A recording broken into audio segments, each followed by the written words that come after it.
जय शिवराय मित्रांनो, सर्वांना नमस्कार आणि सुप्रभात.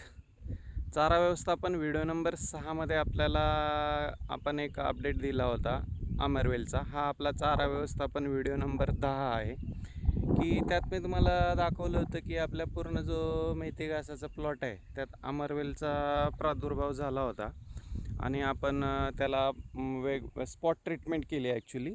पूर्ण याच्यावर कुठलंही ट्रीटमेंट केली नाही. जिथे जिथे आमरवेल होता, हे बघा, जेथे जेथे आपण आमरवेल होता तो भाग पूर्ण कापून काढला.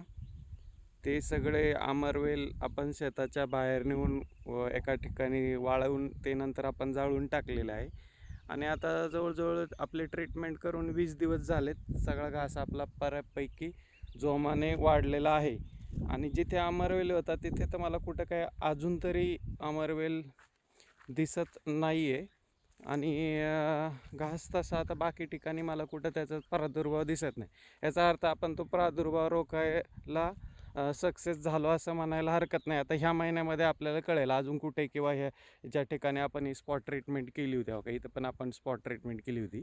आपण याच्यामध्ये जे सोयाबीनमध्ये तणनाशक वापरायचे पूर्वी इमेझोथ हायपर, त्याचं स्पॉट ट्रीटमेंट केलेलं आहे.